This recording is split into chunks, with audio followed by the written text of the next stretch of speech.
true gift of Irving Abella as a father, teacher, and professor were his values: Jewish, Canadian, humane.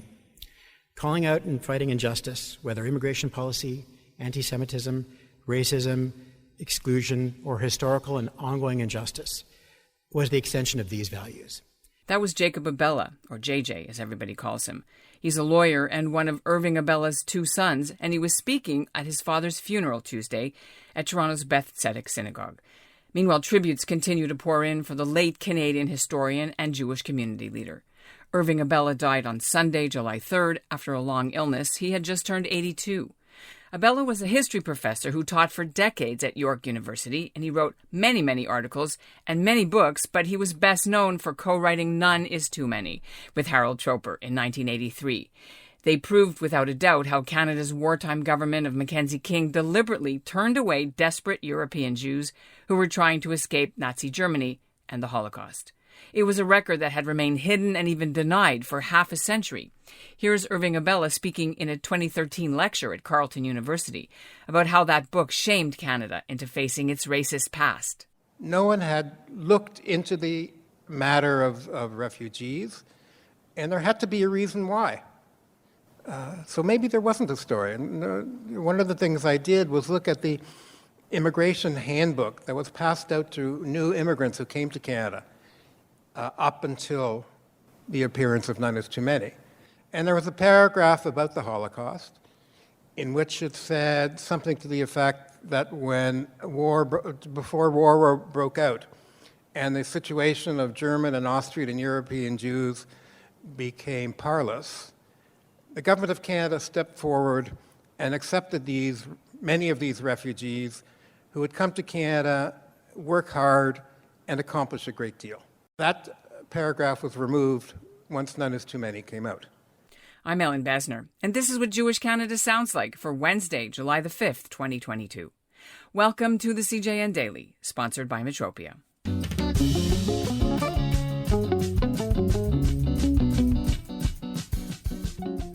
On today's episode, we take a look at the life of Irving Abella, a man who Prime Minister Justin Trudeau said this week had worked tirelessly to advocate for Jewish Canadians, to document Jewish history in Canada, and to make Canada a better place. Abella was head of the former Canadian Jewish Congress lobby group during the 1990s. He advocated for Canada to pursue Nazi war criminals.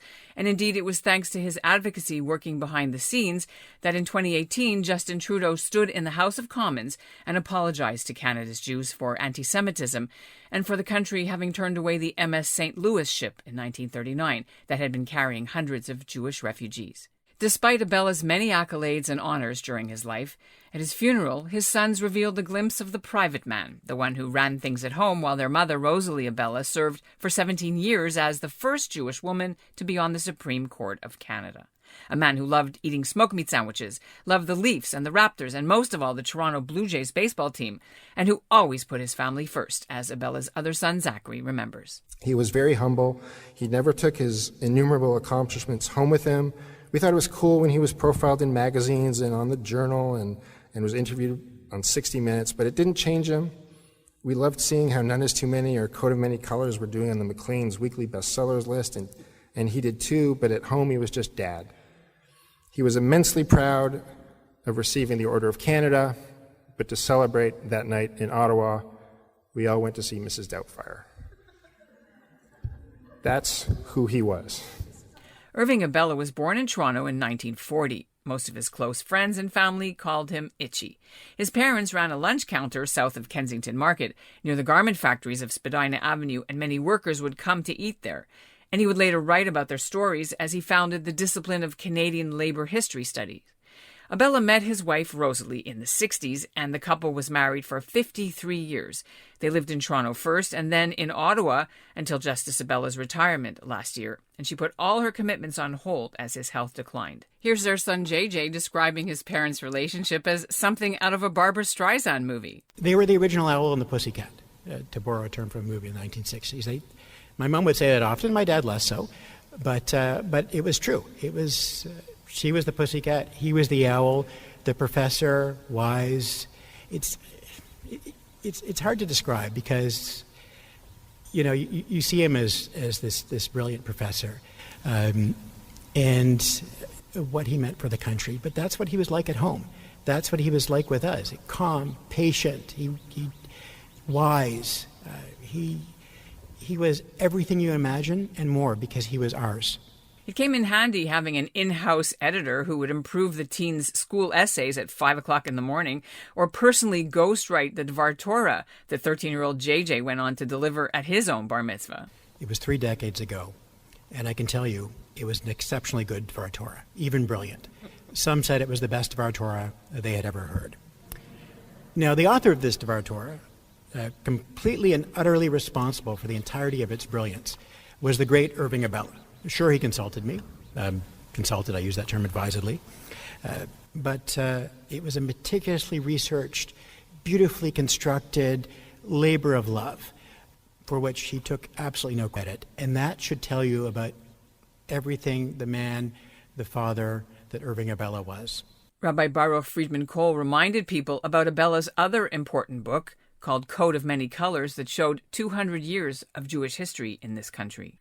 I want to just stress that Itchy was not afraid to open up new areas of academic research and teaching, even though other people thought that's not where he should be paying attention.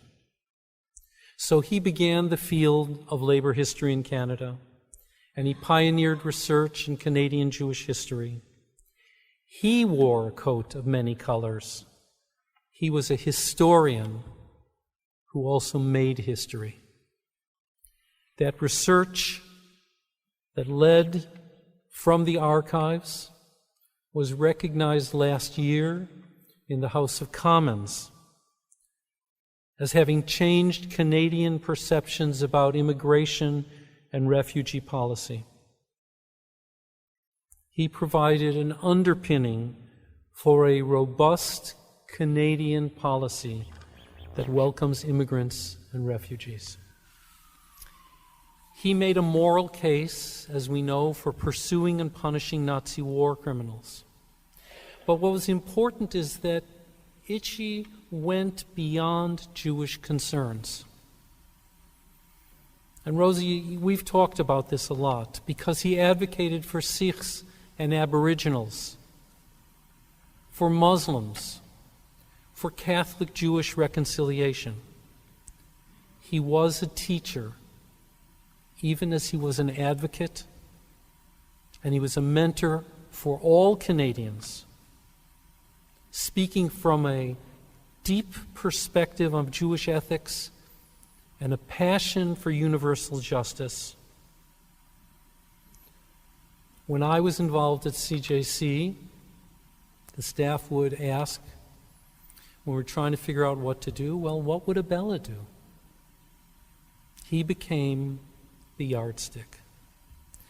Now, there's something that many people don't realize, that as he began to work with university presidents, he developed a vision of deepening academic ties between Canadian institutions and Israeli universities. In his role as the president of the Academy of Arts and Humanities of the Royal Society, he ensured that those relationships were entrenched in formal agreements. And I was privileged to be present when the Governor General and the President of the State of Israel signed agreements that Itchy had years and years of work to create. And that is why we don't worry as much about BDS in Canada, because of the work that Itchy did over years to make sure that there would be respect, a mutual respect, and a mutual sense of support between the academic institutions of Israel and of Canada. Through all of the honors and all of the accolades, and he was intensely proud of wearing that snowflake, Itchy remained, as his son said, grounded and centered. He was tsanua, which is a Hebrew word that means modest or humble. He treated all people with respect and dignity, often saying that what was important is that they are people, not the positions they occupy. And so he was comfortable with the workers and the powerful of Canadian business and politics. He walked with those leaders, but he was always rooted in the neighborhood he grew up in. If you want to read more, go to the CJN website and look for Ron Silag's full obituary. And if you want to watch the funeral, we've posted the link to the video in our show notes. On a personal note, I just want to say I'm so grateful to Irving Abella because 2.5 years ago, he wrote a highly complimentary review of my book, Double Threat, which is about the 17,000 Canadian Jews who served in the military during the Second World War. The review was published in the Canadian Historical Review, and I was honored that he even noticed, since it was by standing on the shoulders of giants like him that I was able to write the book. And that's what Jewish Canada sounds like for this episode of the CJN Daily, sponsored by Metropia. Integrity, community, quality, and customer care. Today's listener shout-out goes to Myra Schuster in Montreal, who wrote in about our recent episode honoring the life of the late Yehudi Lindemann, a Holocaust survivor and historian based in Montreal who died a few weeks ago. And we'll end the episode with a little more from Abella's funeral. Here is his son JJ describing his father's wicked sense of humor. Those of you who know him, and everyone knows him, there was an irreverent streak to him. And in fact, I can remember, even as a teacher, I once, as a 2-year-old, walked on the beach with him, and I saw, in Florida, I saw a ship off the coast. And I said, "Daddy, what kind of ship is that?" And in his unflappable, deadpan way, he said, "Why, JJ, that's a borscht ship." And for years after that, I believed him. I actually believed that there was a global borscht commerce, and that was him. He would teach. He was funny. He was irreverent, but all the time he was itchy. He was our dad. He was grounded.